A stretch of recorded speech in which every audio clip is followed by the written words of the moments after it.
Hello, good evening, and welcome to Student with Amit. I hope are you doing well.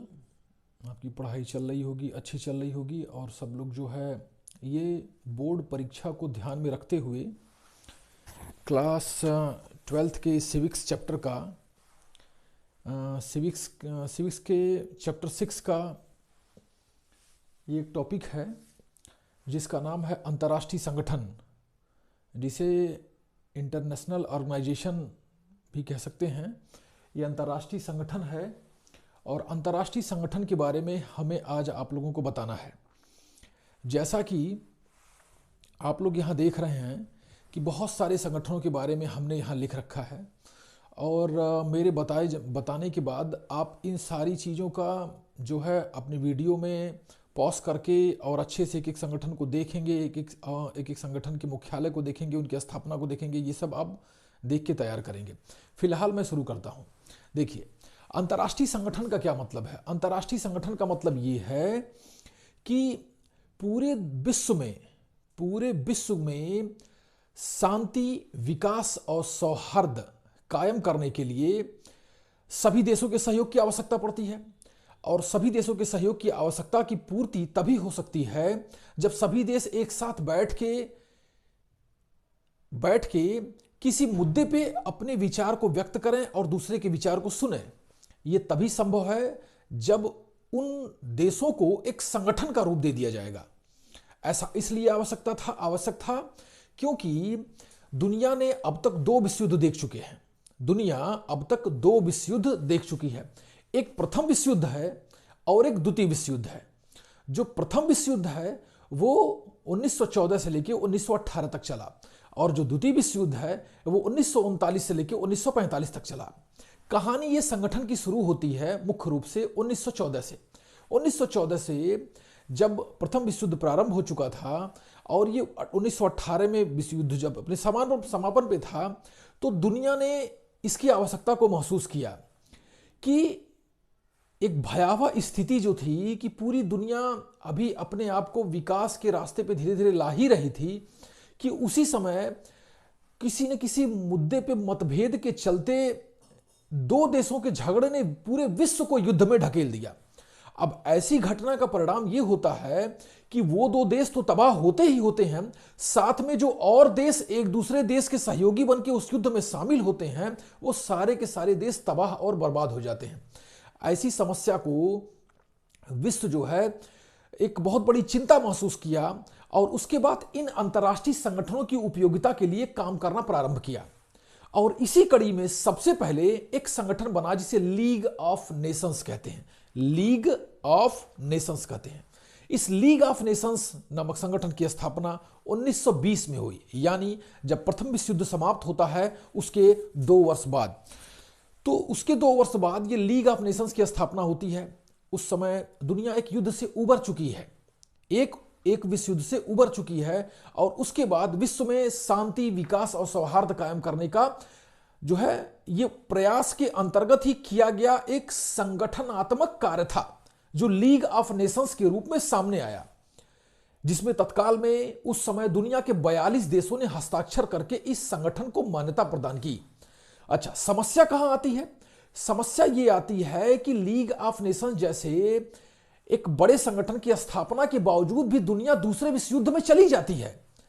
तो यानी स्वाभाविक था कि प्रथम विश्व युद्ध के बाद बनाए गए उस संगठन में कुछ कमियां थीं, जिसका परिणाम यह हुआ कि दुनिया उसके बावजूद भी द्वितीय विश्व युद्ध में चली गई।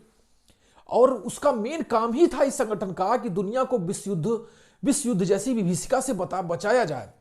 क्योंकि देखिए, प्राकृतिक आपदाएं तो हरदम आएंगी, उसके बारे में ना किसी को पता है और ना कोई ज्यादा विज्ञान उसके बारे में पता कर सकता है। जैसे भूकंप हुआ, ज्वालामुखी हुआ, बाढ़ हुआ, सूखा हुआ, सुनामी हुई, ये सारी चीजें प्रकृति द्वारा एक मानवीय आपदाएं हैं जिसको बारे में कोई भी जानकारी नहीं हो सकती है और ये सभी को प्रभावित करती है तो समान रूप से।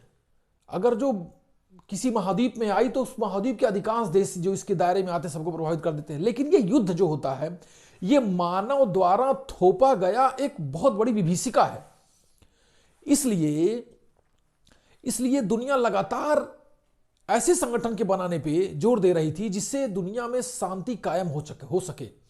आज शायद उसी का परिणाम है कि विश्व में जो युद्ध की परिस्थिति तो लगातार बनी हुई है, दो देशों में लगातार तनाव बना हुआ है, दो देशों के तरफ से सहयोगी देश लगातार अपनी प्रतिक्रिया व्यक्त करते हैं, लगातार युद्ध की धमकी देते हैं, लेकिन उसके बावजूद भी वो उस भविष्य की खतरनाक स्थिति से बचने का प्रयास करते हैं जिसने विश्व युद्ध का रूप ले लिया। वर्तमान में आपको पता है, टीवी के माध्यम से और समाचार पत्रों के माध्यम से आप लगातार ये देखते होंगे कि दुनिया के दो देश, एक यूक्रेन और एक रूस, इन दो देशों में भयंकर जंग बनी हुई है। जंग का परिणाम यह हुआ, युद्ध का परिणाम यह हुआ कि एक देश जो कमजोर है, जो यूक्रेन है, वो पूरी तरीके से तबाह हो चुका है। उस देश की लगभग 12 लाख आबादी अपना देश छोड़ के जा चुकी है। और दूसरी तरफ जो सबसे ताकतवर देश है रूस, वो सिर्फ अपने सिद्धांत और अपने विचार के मुद्दे पे युद्ध जैसी स्थिति को उत्पन्न कर दिया है कि हां मेरी बात होनी चाहिए, नहीं हुई तो हम युद्ध कर देंगे। अब जो दूसरी तरफ स्थित देश है जिसका नाम यूक्रेन है, वो देश अपने आप को एक सैन्य संगठन में शामिल करना चाहता था। उस सैन्य संगठन का नाम था नाटो। अब नाटो क्या है, जो यूरोप के देश हैं, उन यूरोप के देशों में, यूरोप के देश में आपको दिखाऊं इस मैप में, आप ध्यान दीजिएगा। ये देखिए, ये जो मैंने यहां पे दिखाया, ये वाला जो हिस्सा है, मैं इसे पेन से दिखाने का प्रयास करता हूं। देखिए, आप ध्यान देंगे, आप लोग ध्यान देंगे, ये यूरोप है, ये पूरा का पूरा ये यूरोप है, ठीक ना, ये पूरा यूरोप है। अब यूरोप के देशों के बीच में एक सैन्य संगठन बना। उस सैन्य संगठन का नाम था NATO, North Atlantic Treaty Organization, यही फुल फॉर्म उसका होता है नाटो का, NATO, NATO, North Atlantic Treaty Organization. अब ये संगठन का क्या है, नॉर्थ अटलांटिक, यानी अटलांटिक महासागर क्या है, ये अटलांटिक महासागर है। ये देखिए, ये जो महासागर है ना, इस महासागर को अटलांटिक महासागर कहते हैं। ये जो नीले रंग का दिखाई दे रहा है, इसके उत्तरी भाग को नॉर्थ अटलांटिक कहा जाएगा। तो उत्तरी अटलांटिक के यूरोपीय जो देश हैं, उनके बीच में एक समझौता हुआ और समझौता के बाद संगठन बन गया, उसी का नाम नाटो हुआ। अब इस नाटो नाम के सैन्य संगठन में शामिल होने के लिए कौन सा देश परेशान है, ये देश परेशान है, ये देश परेशान है। ये देश क्या है, ये यूक्रेन देश है। यही देश, ये यूक्रेन देश है। ये जो देश है, ये यूक्रेन देश है। इस देश ने कहा कि मैं शामिल हो जाऊंगा किसमें, नाटो में। अब नाटो में जब ये शामिल हो जाता तो ये एक सैन्य संगठन वाले समूह में शामिल हो जाता। और उस सैन्य संगठन वाले समूह का एक सिद्धांत है कि उस संगठन के अंतर्गत जितने भी देश होते हैं, अगर किसी भी देश का किसी अन्य देश के साथ कोई झगड़ा या कोई बवाल होता है तो पूरे के पूरे देश मिलके उस दूसरे देश के ऊपर हमला कर देंगे। तो जिससे रूस जो है, न चाहते हुए भी इन इतने सारे देशों का इकट्ठे शत्रु बन जाता, और कभी किसी बात पे मनमुटाव होता तो ये सारे के सारे देश मिलकर रूस के ऊपर हमला कर देते ऐसे, ठीक। अब इसी खुन्नस में रूस ने इससे कहा यूक्रेन से कि आप जो है नाटो में मत शामिल हो। अगर जो आप नाटो में नहीं शामिल होते हो तो हमसे आपका प्रेमपूर्ण व्यवहार बना रहेगा। मेरा चिंता बस ये है कि आप नाटो में बस मत शामिल हो। लेकिन इसने कहा कि चाहे जो हो, मैं नाटो में शामिल होऊंगा, और उसने उसका प्रयास भी शुरू कर दिया, जिसके चलते क्रोध में या कहिए खुन्नस में आए हुए रूस ने इसके ऊपर हमला कर दिया, इसके ऊपर हमला कर दिया। और हमले का परिणाम यह हुआ कि यूक्रेन चूंकि कमजोर देश था, उसकी सैन्य ताकत कमजोर थी, जिसका परिणाम यह हुआ कि उस देश के बहुत सारे संसाधन तबाह हो गए, उसके बहुत सारे लोग जो है उसके देश को छोड़ के चले गए हैं। आज वो देश पूरी की पूरी तरीके से युद्ध की विभीषिका में फंसा हुआ है। अब ऐसे बड़े बड़े संकटों के बावजूद भी दुनिया विश्व युद्ध जैसे समस्या से बची हुई है। दुनिया जो है वो विश्व युद्ध जैसी समस्या से बची हुई है, ठीक। लेकिन अब हमें यह समझना है कि इस विश्व युद्ध जैसी समस्या को बचाने के लिए कौन कौन से संगठन काम करते हैं और इनकी क्या उपयोगिता है और कितनी इनकी मान्यता है, इसको हम क्रमवार समझने का प्रयास करेंगे। देखिए, सबसे पहले हम बात करते हैं अंतर्राष्ट्रीय संगठन के क्रम में एक संगठन बना द्वितीय विश्व युद्ध के बाद। जैसे प्रथम विश्व युद्ध के बाद दुनिया में शांति, विकास और सौहार्द बनाए रखने के लिए लीग ऑफ नेशंस की स्थापना 1920 में की गई, लेकिन वो असफल हो गया और जिसके परिणाम स्वरूप द्वितीय विश्व युद्ध 1939 से लेकर 1945 तक हुआ। अब दुनिया चिंता व्यक्त की कि दूसरे बार भी युद्ध हो चुका है, अब इस भयंकर विपत्ति को रोकने के लिए एक संगठन बनना चाहिए। वो संगठन कौन सा था? तो इसलिए दुनिया ने यूएनओ, यू माने यूनाइटेड, एन माने नेशंस, ओ माने ऑर्गेनाइजेशन, यूनाइटेड नेशंस ऑर्गेनाइजेशन यानी संयुक्त राष्ट्र संघ नामक एक संस्था बनाई।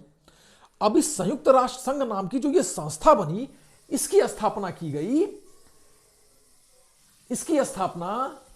गई 24 अक्टूबर 1945 को। कब की गई? इसकी स्थापना की गई 24 अक्टूबर 1945। कब की गई?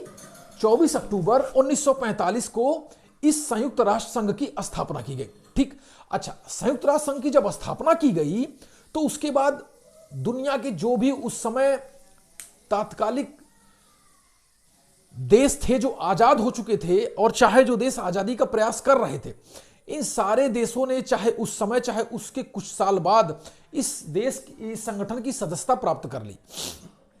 वर्तमान में इस संयुक्त राष्ट्र संघ के 193 सदस्य हैं। कितने? 193 सदस्य देश हैं।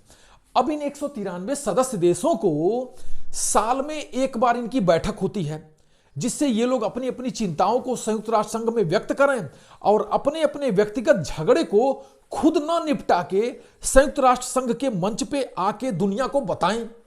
ठीक, इसीलिए एक मुख्यालय बनाया गया कि जहां आओ और अपने झगड़े की बात बताओ, यानी जो आपको दिक्कत परेशानी है वो दुनिया को बताओ।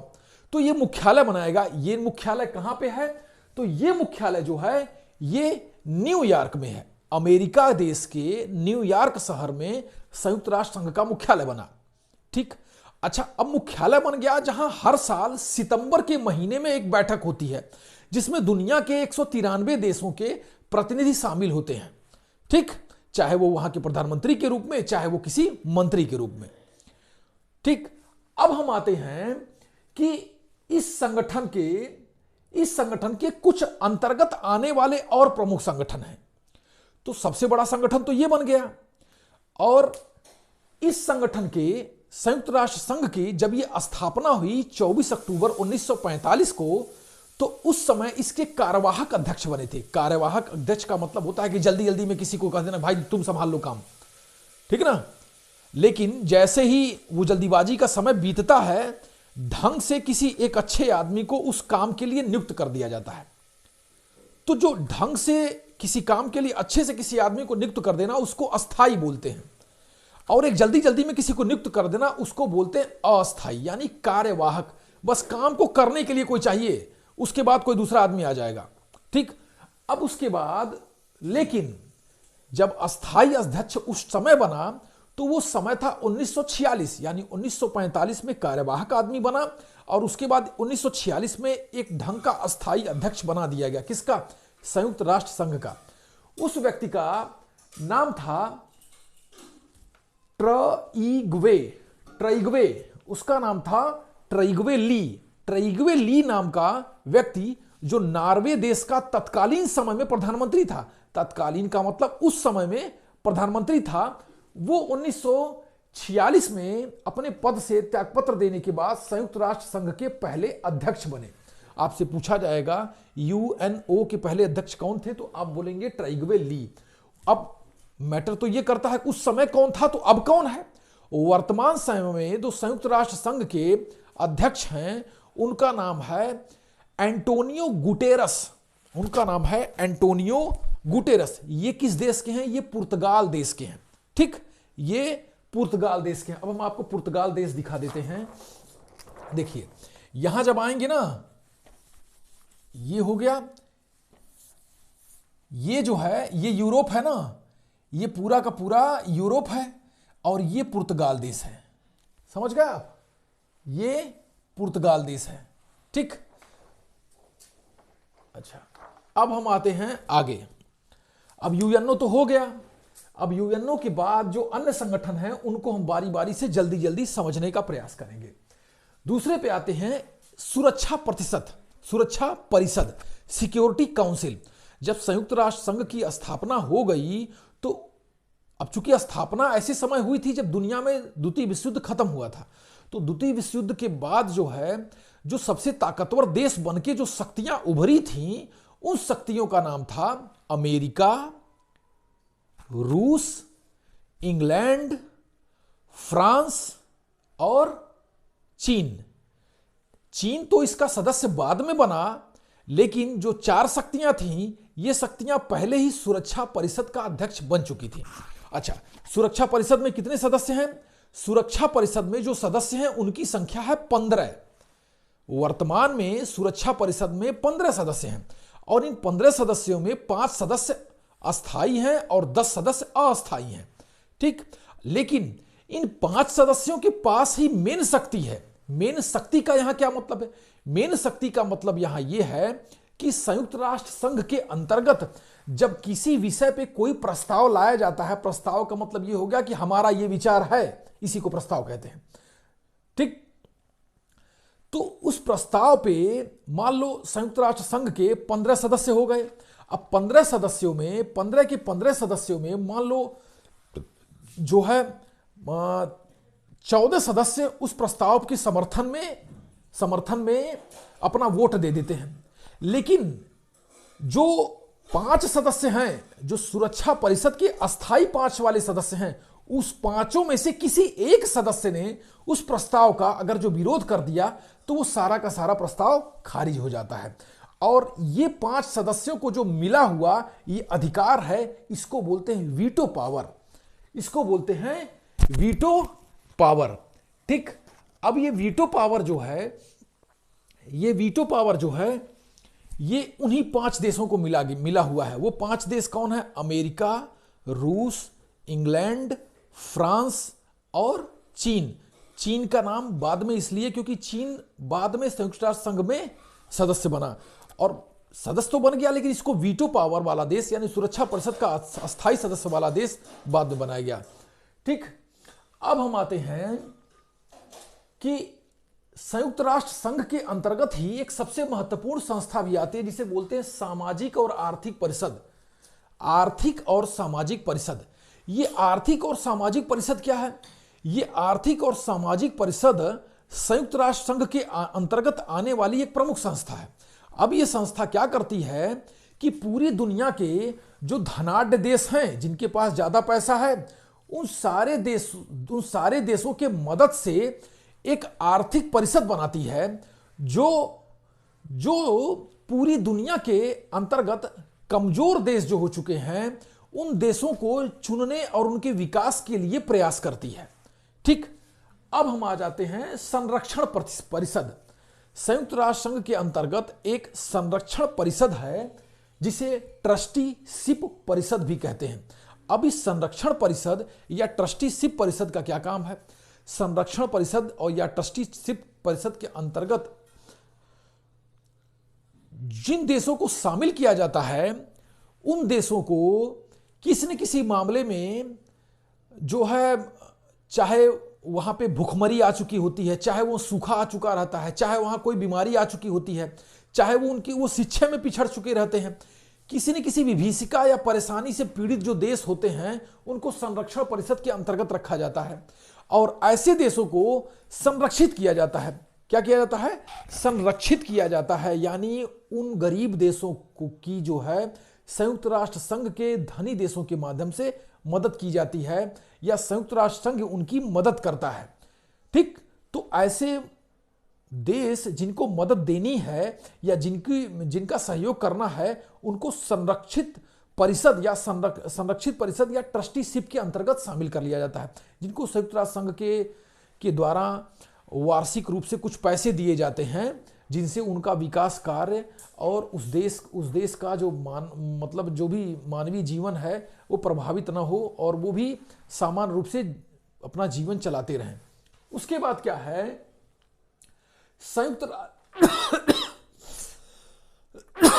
अब संयुक्त राष्ट्र संघ सारा काम धाम चलाने के लिए एक जगह होनी चाहिए। उस जगह को बोलते हैं संयुक्त राष्ट्र संघ का सचिवालय। तो संयुक्त राष्ट्र संघ का सचिवालय मतलब हो गया एक ऑफिस, और वो ऑफिस कहाँ है? वो अमेरिका देश के न्यूयॉर्क शहर में है। कहाँ है? वो अमेरिका देश के न्यूयॉर्क शहर में है। उस सचिवालय में हर साल सितंबर के महीने में एक बैठक होती है, लगभग 25 सितंबर के आसपास वो बैठक होती है। उस बैठक में पूरी दुनिया के समस्याओं से संबंधित जो भी विचार होते हैं उनको व्यक्त किया जाता है और उनको समाधान करने का प्रयास भी किया जाता है, चाहे वो भले वो असल में हो चाहे ना हो, लेकिन बात तो की ही जाती है। ठीक, अब आते हैं अंतर्राष्ट्रीय न्यायालय पे। देखिए, ये हो चुका, ये हो चुका, ये हो चुका, सचिवालय भी हो चुका। अब आते हैं अंतर्राष्ट्रीय न्यायालय पे। अंतर्राष्ट्रीय न्यायालय, जैसे हमारे यहां एक न्यायालय होता है ना, जिसमें लोगों को न्याय की उम्मीद रहती है, और जो अपनी समस्याओं को लेकर न्यायालय के सामने जाते हैं, न्यायालय फिर उस पर निर्णय देता है कि कौन गलत है कौन सही। उसी हिसाब से न्यायालय उसके पक्ष में अपना निर्णय देता है, यानी डिसीजन देता है। उसी तरीके से पूरी दुनिया के सामने भी तो बहुत सारी समस्याएं हैं। अब पूरी दुनिया के सामने जो समस्याएं हैं, इन समस्याओं के निराकरण के लिए या इन समस्याओं के समाधान के लिए पूरी दुनिया ने मिलकर एक न्यायालय बनाया, जिसका नाम था अंतर्राष्ट्रीय न्यायालय। और ये अंतर्राष्ट्रीय न्यायालय में जो है पूरे दुनिया के विभिन्न देश अपने अपने मुद्दे जो किसी दूसरे के देश के साथ विवाद के रूप में हैं, उस केस को लेके वो अंतर्राष्ट्रीय न्यायालय के सामने जाता है, और अंतर्राष्ट्रीय न्यायालय उनके पक्ष में निर्णय लेता है। पक्ष में या विपक्ष में जैसी स्थिति होती है वो न्यायालय लेता है। अब अंतर्राष्ट्रीय न्यायालय की स्थिति को समझ लेते हैं। अंतर्राष्ट्रीय न्यायालय जो है, इसमें 15 सदस्य होते हैं। अंतर्राष्ट्रीय न्यायालय में 15 सदस्य होते हैं, यानी सदस्य का मतलब यानी 15 ठो जज होते हैं। अब ये 15 ठो जो जज हैं, इसमें ये 9 साल के लिए नियुक्त किए जाते हैं, यानी ये 15 जज जो होते हैं ये 9 साल तक लगातार काम कर सकते हैं। अच्छा ठीक, तो ये कोर्टवा चलती कहाँ है? मैटर फिर ये फंसेगा कि न्यायालय हो गया, ये करता क्या है पता चल गया, सदस्य कितने हैं कै साल के, लेकिन ये न्यायालय है कहाँ? तो ये न्यायालय है नीदरलैंड देश में। नीदरलैंड देश में एक जगह है जिसे बोलते हैं हेग। क्या है? हेग। तो हेग नाम के जगह पे नीदरलैंड देश में ये अंतर्राष्ट्रीय न्यायालय काम करता है। ठीक, अब उसके बाद हम आते हैं, ये तो हो गया संयुक्त राष्ट्र संघ के अंतर्गत आने वाले जो विभिन्न संगठन हैं उनके बारे में हमने बता दिया। अच्छा, इनके बाद भी कुछ महत्वपूर्ण संगठन ऐसे हैं जो विश्व कल्याण के लिए बहुत सारा कार्य करते हैं। इन संगठनों को भी हम बारी बारी से देखते हैं, ये आपकी परीक्षाओं के लिए बहुत महत्वपूर्ण है, इसलिए इन्हें भी उतने ही ध्यान से सुनिएगा जितना अभी तक सुने। ठीक, अब हम आते हैं यूनिसेफ। यूनिसेफ अंतर्राष्ट्रीय संगठनों के क्रम में हम पढ़ेंगे यूनिसेफ के बारे में। यूनिसेफ क्या है? ये यूनिसेफ का फुल फॉर्म यू से यूनाइटेड हो गया, एन से नेशन हो गया, आई से इंटरनेशनल हो गया, सी से चिल्ड्रन हो गया, और ई से इमरजेंसी हो गया, और एफ से फंड हो गया।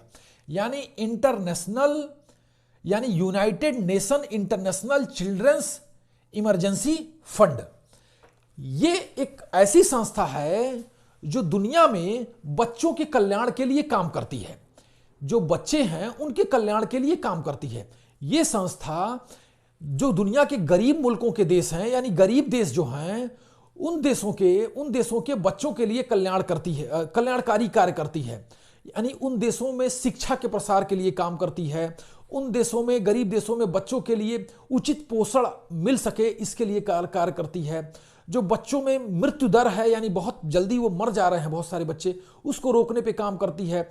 बच्चों में फैलने वाली बीमारियों को रोकने के लिए ये काम करती है। यानी बहुत सारा काम ये संस्था करती है, जिसका नाम है United Nation International children's emergency fund.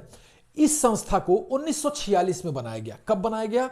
इस संस्था को, यूनिसेफ को 1946 में बनाया गया, और इसका जो मुख्यालय था, या जो इसका जो मेन ऑफिस था, वो जो है वो भी अमेरिका देश के न्यूयॉर्क शहर में है। ठीक, वो भी अमेरिका देश के न्यूयॉर्क शहर में है। अब उसके बाद आते हैं यूनेस्को। यूनेस्को पे आते हैं। यूनेस्को भी एक अंतर्राष्ट्रीय स्तर की प्रमुख संस्था है। अब ये क्या काम करती है? U for United, N for Nation, E for Educational, और एस फॉर साइंटिफिक, और सी फॉर कल्चरल, और ओ फॉर ऑर्गेनाइजेशन। ये है United Nation Educational Scientific Cultural Organization. ये एक संगठन है। इसकी स्थापना 1945 में की गई और इस संगठन का जो मेन ऑफिस है वो कहां है? वो पेरिस में है। ठीक। और ये संस्था क्या करती है? पूरी दुनिया के जो प्रमुख स्थल होते हैं, प्रमुख स्थान होते हैं जो बहुत फेमस होते हैं, जैसे भारत का ताजमहल, भारत का लाल किला, ठीक, और उसके बाद जैसे दक्षिण भारत में तंजावुर एक मंदिर है शंकर जी का, तंजावुर का बृहदेश्वर मंदिर हो गया, कोणार्क का सूर्य मंदिर हो गया। इन सारे स्थलों को ये अपने लिस्ट में शामिल करती है और उन स्थलों को संरक्षित करने के लिए अंतर्राष्ट्रीय स्तर पे मदद दी जाती है आर्थिक रूप से, कि आप इनका रख रखाव अच्छे से किया जा सके, चाहे वो शिक्षा की संस्था हो, चाहे वो सांस्कृतिक संस्था हो, और चाहे वो वैज्ञानिक संस्था हो। ठीक। तो इसका प्रमुख कार्य ये है। ये 1946 में बनी और इसका मुख्यालय अमेरिका देश के न्यूयॉर्क शहर में है। अब हम आ जाते हैं, अमेरिका देश के न्यूयॉर्क शहर में तो यूनिसेफ का है। इसका मुख्यालय जो है वो लंदन देश के पेरिस में है। जो यूनेस्को है, यूनेस्को का मुख्यालय, आप लोग एक बार ध्यान से सुन लीजिए, हमसे मिस्टेक हो गई है। जो यूनेस्को है, यूनेस्को का मुख्यालय वो फ्रांस देश के पेरिस में है। फ्रांस की राजधानी पेरिस में है। ठीक। और इसकी स्थापना 1945 में हुई है। ठीक। यूनेस्को की स्थापना 1945 में हुई है और ये फ्रांस देश की राजधानी पेरिस में इसका मुख्यालय है। ये क्या कार्य करता है उसके बारे में हम आपको बता चुके हैं। हम आपको फ्रांस की राजधानी पेरिस दिखाते हैं। अब देखिए, यहां देखिए आप लोग ध्यान से, ये फ्रांस देश है, ये फ्रांस देश है और ये इसकी राजधानी पेरिस है। समझ गए? तो इस तरीके से यहां पे यूनेस्को का मुख्यालय है। यूनेस्को का फुल फॉर्म हम आप लोग को एक बार फिर बता देते हैं, United Nation Educational Scientific Cultural Organization. ठीक। अब हम आते हैं अगले टॉपिक पे। अगला टॉपिक ये है, जो अगला टॉपिक है वो IMF है। IMF, जिसको हिंदी में अंतर्राष्ट्रीय मुद्रा कोष कहते हैं, हिंदी में अंतर्राष्ट्रीय मुद्रा कोष कहते हैं और अंग्रेजी में इसे बोलेंगे इंटरनेशनल मॉनेटरी फंड। IMF को इंग्लिश में बोलेंगे इंटरनेशनल मॉनेटरी फंड, हिंदी में अंतर्राष्ट्रीय मुद्रा कोष। इसकी स्थापना 1944 में होती है और इसका जो मुख्यालय है, IMF का जो मुख्यालय है, देखिए IMF की सबसे पहले स्थापना कब हुई? 1944 में। और इसका जो मुख्यालय है वो अमेरिका देश की राजधानी क्या है? Washington DC। तो जो IMF का मुख्यालय है वो अमेरिका देश के राजधानी वाशिंगटन DC में है। W माने वाशिंगटन और DC, ठीक ना। और IMF क्या है? ये पूरे दुनिया के देशों के पैसे से बना हुआ एक कोष है, ठीक ना। एक कोष है जो पैसे, जहां पूरे दुनिया के देश मिलके सारे अपना पैसा वहां, थोड़ा थोड़ा पैसा सब लोग दुनिया के सहयोग के लिए वहां देते हैं। ठीक। अब ये संस्था की जो वर्तमान में प्रमुख हैं, IMF की जो प्रमुख हैं वो हैं क्रिस्टीन लोगार्ड। उनका नाम है क्रिस्टीन लोगार्ड। वो किस देश की हैं? वो जर्मनी देश की हैं। ठीक। अच्छा, आप लोग जान चुके हैं अंतर्राष्ट्रीय मुद्रा कोष जो है, इसमें पूरे दुनिया के देशों के सहयोग के माध्यम से एक कोष बनाया गया और उस कोष के माध्यम से पूरे दुनिया में जो समस्याएं या गरीब देश होते हैं उनकी मदद की जाती है। अब हम आ जाते हैं IMF के बाद ही वर्ल्ड बैंक। अच्छा देखिए, सबसे पहले पूरी दुनिया के देशों ने मिलकर एक कोष बनाया तो पैसा इकट्ठा हुआ ना, और उस पैसे को एक बैंक बना के वहां जमा कर दिया। उस बैंक को नाम दिया गया वर्ल्ड बैंक, यानी वर्ल्ड बैंक नाम दे दिया गया उसको। और वर्ल्ड बैंक की भी स्थापना 1944 में की गई और उसका भी मुख्यालय अमेरिका देश की राजधानी वाशिंगटन DC में ही है। और इसके अध्यक्ष, वर्ल्ड बैंक के जो वर्तमान में अध्यक्ष हैं, उनका नाम है डेविड माल्पस। ठीक। उसके बाद आ जाते हैं WHO। WHO का मतलब हो गया वर्ल्ड हेल्थ ऑर्गेनाइजेशन, ठीक, विश्व स्वास्थ्य संगठन। WHO का मतलब हो गया वर्ल्ड हेल्थ ऑर्गेनाइजेशन, हिंदी में विश्व स्वास्थ्य संगठन। इस संगठन की स्थापना कब हुई थी? 1948 में हुई थी, और इसका जो मुख्यालय है वो जेनेवा में है। विश्व स्वास्थ्य संगठन का जो मुख्यालय है, मेन ऑफिस है, वो जेनेवा में है, ठीक। जेनेवा मैं आप लोग को दिखा देता हूं, देखिए ये स्विट्जरलैंड है, ये जो है यहां पे हम आप लोगों को दिखाएंगे। यहां एक छोटा सा देश है जिसे स्विट्जरलैंड बोलते हैं, ये स्विट्जरलैंड है। इसी स्विट्जरलैंड में ही जेनेवा है, ठीक ना। स्विट्जरलैंड में जेनेवा में स्विट्जरलैंड के जेनेवा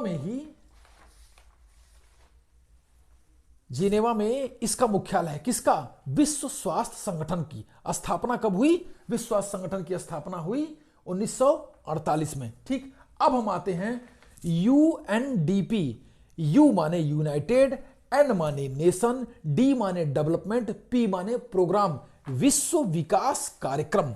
अब ये संयुक्त राष्ट्र संघ के अंतर्गत जो संगठन है उनके अलावा एक संगठन है जिसे UNDP बोलते हैं, अंतरराष्ट्रीय विकास कार्यक्रम, यूनाइटेड नेशन डेवलपमेंट प्रोग्राम। इसकी स्थापना की गई 1965 में। इसका मुख्यालय है अमेरिका के न्यूयॉर्क शहर में। अच्छा, अब इसके बारे में जान लेते हैं।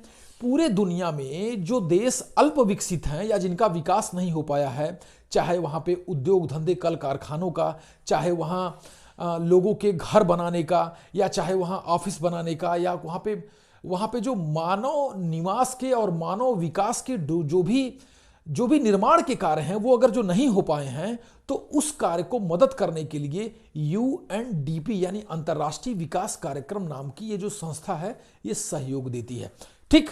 इसकी स्थापना कब हुई थी? 1965 में। मुख्यालय इसका भी कहां है? अमेरिका के न्यूयॉर्क शहर में।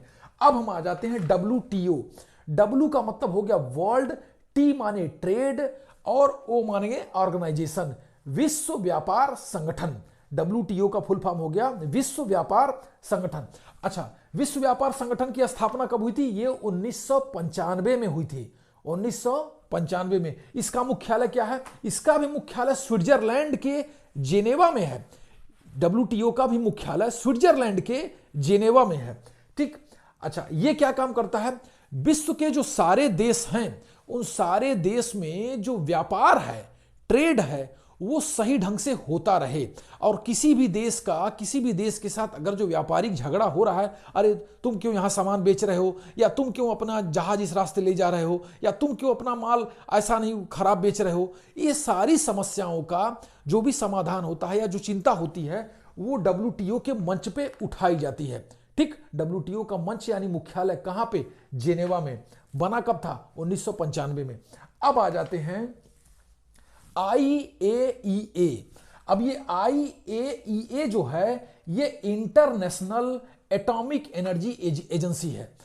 I माने इंटरनेशनल, A माने एटॉमिक, E माने एनर्जी और A माने एजेंसी है। अंतरराष्ट्रीय परमाणु ऊर्जा संस्थान, अंतरराष्ट्रीय परमाणु ऊर्जा संस्थान, ठीक। अच्छा, ये परमाणु ऊर्जा संस्थान का क्या चक्कर है? देखो, पहले तो जान लो ये बना 1957 में, और जो इसका मुख्यालय था वो वियना में है। एक देश है ऑस्ट्रिया, उसी की राजधानी वियना है। अब बना कब? 1957 में। अच्छा, ये अंतरराष्ट्रीय परमाणु ऊर्जा संस्थान जो है, इसके बनाने का क्या उद्देश्य है? इसके बनाने का प्रमुख उद्देश्य है कि दुनिया में द्वितीय विश्व युद्ध के बाद बहुत सारे देशों ने अपने आप को दूसरे देश के हमले से बचाने के लिए या अपने आप को ताकतवर बनाने के लिए परमाणु बम बना लिया। अब ये परमाणु बम दुनिया के लिए बहुत खतरनाक है। खतरनाक इसलिए है कि इसी बम ने ऐसी तबाही मचाई थी, कहां पे? जापान के नागासाकी और हिरोशिमा शहर पे, कि वहां पे लाखों आबादी मर गई थी। चंद मिनट के अंदर वहां लाखों आबादी मर गई थी। और इस बम का इतना खतरनाक परिणाम होता है कि पूरे जापान की सेना ने आत्मसमर्पण कर दिया था। यानी युद्ध में अपनी हार को स्वीकार कर लिया था, सिर्फ एक बम के नाते। तो इस बम के खतरनाक परिणाम को रोकने के लिए, इस बम का परीक्षण दोबारा कोई देश न करे, यानी कोई देश दोबारा न बनाए, इसकी जांच करने के लिए और दुनिया भर में इसकी निगरानी करने के लिए अंतर्राष्ट्रीय परमाणु ऊर्जा संस्थान की स्थापना की गई। कब की गई? 1957 में। मुख्यालय इसका कहाँ है? एक देश है ऑस्ट्रिया, और उसकी राजधानी वियना में इसका मुख्यालय बनाया गया। किसका? International atomic energy agency. उसके बाद आ जाते हैं एमनेस्टी इंटरनेशनल, एक संस्था है जिसका नाम है एमनेस्टी इंटरनेशनल, इसका मुख्यालय लंदन में है। यह संस्था जो है 1961 में बनी। एमनेस्टी इंटरनेशनल ये एक संस्था है जिसका मुख्यालय लंदन में है, और यह संस्था 1961 में बनाई गई। ये करती क्या है? मानव के अधिकार और मानव के मूल्यों के लिए यह संस्था पूरी दुनिया के देशों की एक लिस्ट निकालती है, जिसमें ये उस लिस्ट के माध्यम से यह साबित करती है कि किस देश में इंसान की आवाज सबसे ज्यादा सुनी जाती है और इंसान के अधिकारों की बात सबसे ज्यादा की जाती है, और कहां पे मानव को कम प्रताड़ित किया जाता है। ये यही लिस्ट जारी करते हैं। ठीक, अच्छा, लिस्ट तो जारी करते हैं नेक काम को बता के, लेकिन इसके माध्यम से वो पूरे दुनिया के जो विकास कार्यक्रम हैं उनको भी प्रभावित करने का प्रयास करते हैं। ठीक, तो इस तरीके से हमने जो अंतर्राष्ट्रीय स्तर के जितने भी संगठन हैं उनके बारे में आपको अपने तरीके से, पूरी तरीके से बढ़िया बताने का प्रयास किया है। आप लोगों का अगर जो कोई भी डाउट होगा, कोई भी संदेह होगा, तो आप कमेंट के माध्यम से उसे अवश्य पूछेंगे। और इसी के साथ ये अंतर्राष्ट्रीय संगठन वाला नागरिक शास्त्र विषय का ये पाठ समाप्त होता है। Okay, thank you and good night.